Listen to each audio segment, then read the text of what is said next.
Oh, let me get my tripod straight here. Okay, what's up, y'all? Sparty here, and I want to do a quick. This is more of a reshoot because I did this video like I think yesterday, but it was a bit too short, and compared to my, my problems with Samsung video, I wanted to make this at least comparable. But and it's basically because I was kind of in a rush and I wasn't thinking about exactly what my problems with LG are, but I'm going to get into them here real quick. Now, what you guys see here is the evolution of LG from late 2016 to early 2017. And here, you guys see, sure, the V20 looks like, a tank. And the G6 looks beautiful and gorgeous. And sure, it may be thick compared to its competition. Thick with two C's. But, I'm just kidding. But it's still a gorgeous phone. And I think they innovated quite well with having an 18:9 display before its competition and before Samsung decided, oh, I'm just going to one up. They're just going to one up LG. While also making it a bit more hard for developers to optimize for an 18.5:9 display. But this isn't the right video for that. I already did that video. Okay, so my problems with LG. First, ditching their unique design philosophy. Now, unfortunately, I'm actually using my G4 to record right now. So, let me find my G2 here and just have a basic understanding. Now, the LG G2 came out. And compared to its predecessor, the Optimus G, which I don't have, or if you want to be a layman, just call it the G1. But since there are a billion different G1s, I guess they just decided to go with the G2. The LG G2 started this design philosophy of, which kind of is kind of a thing with the LG G6. And it's a big display that fits in the palm of your hand. Thin for its time. It was probably the thinnest phone of its time. And the buttons on the back, what a lot of LG fans love and adore. Which is something I also love and adore. I don't like their new design philosophy of have the volume rocker on the left and have your power button / fingerprint scanner on the back. Because it's kind of weird. Because it's kind of wonky. Because it's like, before, with the G2, you could just angle your finger like this, press down the power and volume down button and take your selfie. Not selfie, screenshot. And it would work very well. It worked every time. And LG innovated in a lot of ways, where this was the first, not first, but one of the few phones to first do 1080p 60 frames per second video. And it was a lot of stuff that they did here that is kind of not lost, but is the G2 was ahead of its time in a lot of ways, which some good, some bad, but it's whatever. But this isn't like a mini history of LG. I'm just going into my problems with them right now. So the V20, successor to the V10, they axed pretty much the volume rockers on the top and bottom flank, being on top of the, power / fingerprint sensor. Which, is whatever. If you guys don't like it, that's cool.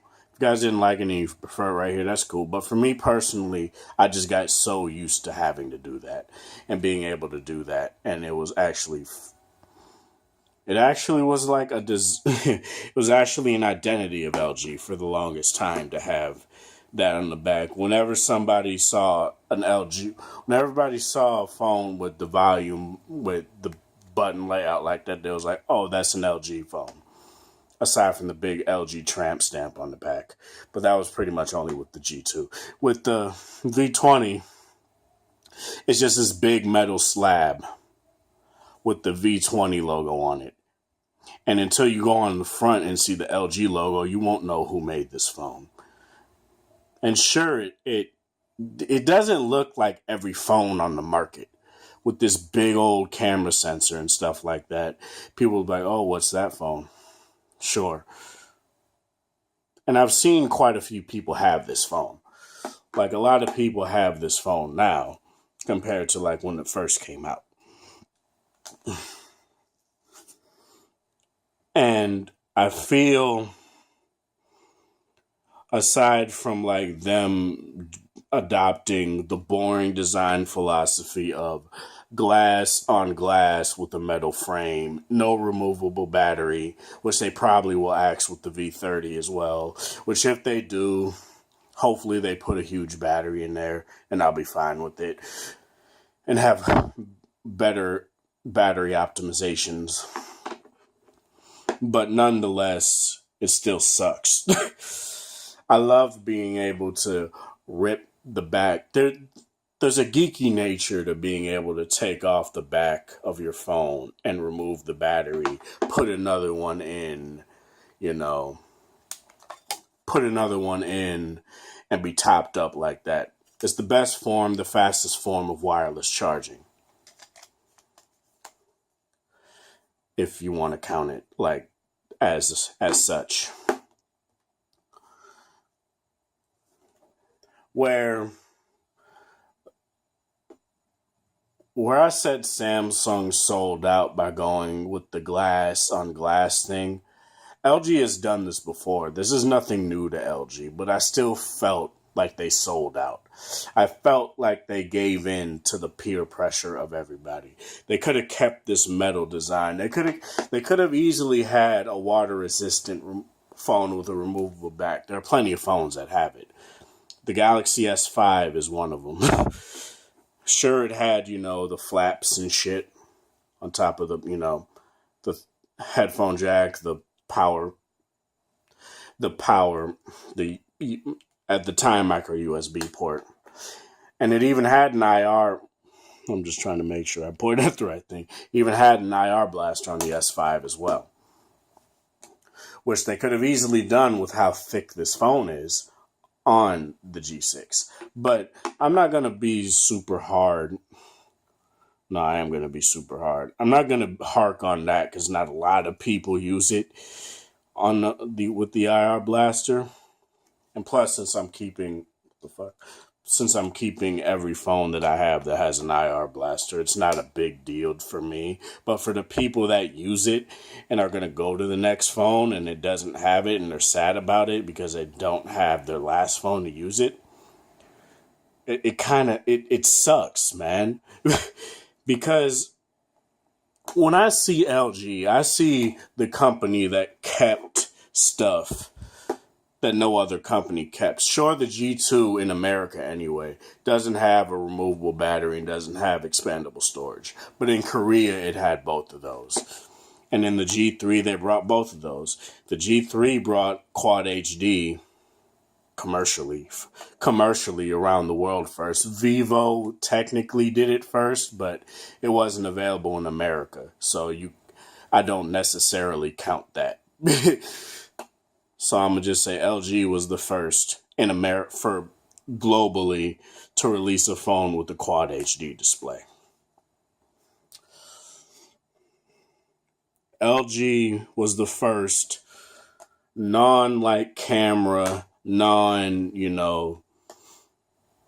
video centric, company, non-audio company to take multimedia seriously on a phone. With the V10, that's where they started this. Having manual controls, manual video,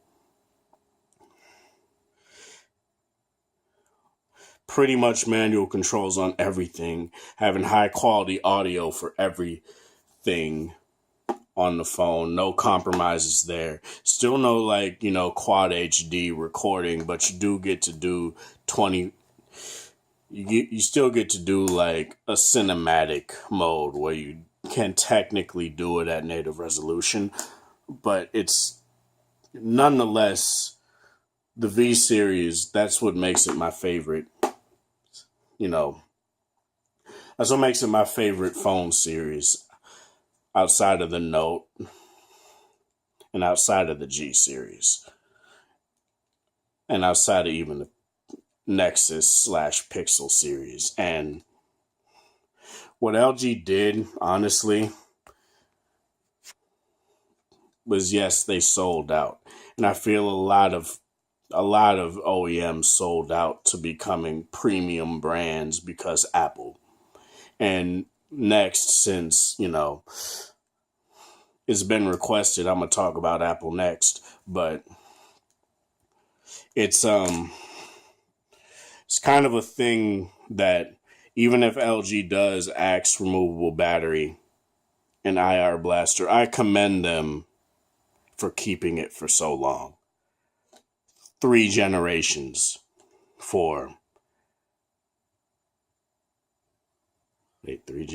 I guess technically you could say 3 generations if you got a Korean G2, but 2 generations. No, it is 3 because it's G3, G4, G5. Yeah, that's 3 generations on the G series for having a removable battery. 2 for the V series. I commend them for keeping that for so long. I commend them for dialing back on gimping their American models of phones with not having expandable storage and removable battery. Because that's something that, as an LG user since, again, the G2, and there goes the after July 4th fireworks, but I'm sorry, I'm kind of thinking and my throat hurts, but LG is a brand to me that is slowly forgetting what its roots were. And its roots weren't necessarily being the prettiest phone around, having the prettiest phones around. Now, you could say the V20 is a good-looking phone if you like a phone that looks like a tank. I personally do.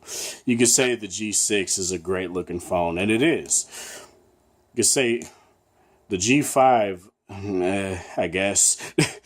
The G4 is a great-looking phone. The V10, a great-looking phone. G3 as well. G2 as well. But when you begin to sell out, I guess I'll still use that term. When you begin to adopt what your biggest competitor is doing strictly because you don't have the market share, despite the fact that they're slowly nipping at the heels of Samsung, not for their flagship phones, though, for their mid-range and lower-end phones. Like, LG has over 20% market share right now. I think it's 20-something right now. And Samsung is at like 23%. And that's actually great. But it's not for their flagships. It's for their lower-end phones, which is still a victory, but it's not the best. And speaking of market share, the video I made a while back called How LG Failed the V20, a lot of my anger, a lot of my disappointment comes from the stuff that I said in that video, where LG didn't market the V20. They did nothing but have Joseph Gordon-Levitt pretty much play music in your face and then pan out to a V20 recording it. That doesn't tell people what the V20 can do. Whereas they had plenty of Korean videos, like advertisements for Korea on what the LG V20 can do, but they aired them in Korea. They didn't air them here, where they're struggling with their flagship phones. I don't want to see the V20 go the way of the LG G Pro line or the LG G Flex line. I don't want to see that. Because I think the the V series could be a success if they fucking market it, man. Like, I mean, I'm trying to restrain from swearing, but it's hard when I paid this phone off because I love it so much, man. Again, it's my favorite phablet of last year. And the Note 7 would have been right behind it if it didn't have the issue that it had. But the problem is that they didn't market it. They didn't do anything for carriers, any carrier. They're doing way better than fucking HTC. I'll give them that. Where HTC just goes to Sprint and be like, oh, we'll give you it. We'll give you the HTC U11 for an exclusive, a carrier exclusive, which they'll probably discount in 9 months to sell for $200 again, like the HTC 10. Like, there's a lot of issues, man, with what LG is doing right now. Sure, their phone is in every single carrier store. Sure, their phones are. But the problem is that nobody cares about the phone. Nobody has cared about LG probably since the G2, G3 era. Nobody. And it sucks to say that because they make great products, man. It sucks to say that. All you hear from people's mouth is Samsung, Apple, Samsung, Apple. And they have their reasons to. I don't blame them for doing that. I don't blame them for going to Samsung or Apple because they market their shit. They show off what makes their phone great. LG doesn't show off what makes their phones great. They show off the shit that everybody else has on their phone already. You know?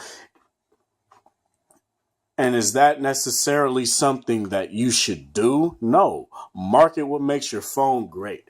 With the G6, they can take fucking jabs at Samsung. Samsung doesn't take advantage of the 18:9 aspect ratio in a lot of their native app, in the camera app, for example, where's my fucking camera? I'll just do it from here. Why the fuck would I want any of those other ones as my... Where you can record in 18:9. You could do all this stuff in 18:9. Where you have a whole bunch of different shooting modes to take advantage of this aspect ratio, right? So look at that.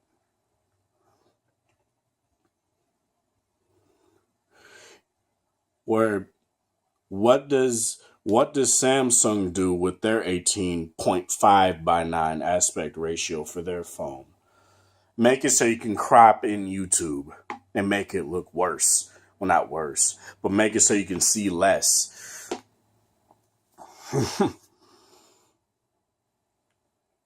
Like, and they're doing better. Like, they are. They've done a hell of a better job this year than they did with the G5. But don't do what HTC used to do. Don't hire celebrities to market your phone because they're not going to do it right. They're not going to do it well. They're just, I'm sorry. Joseph Gordon-Levitt's the shit, but I'm just saying, dude, don't market your phone. Market it properly.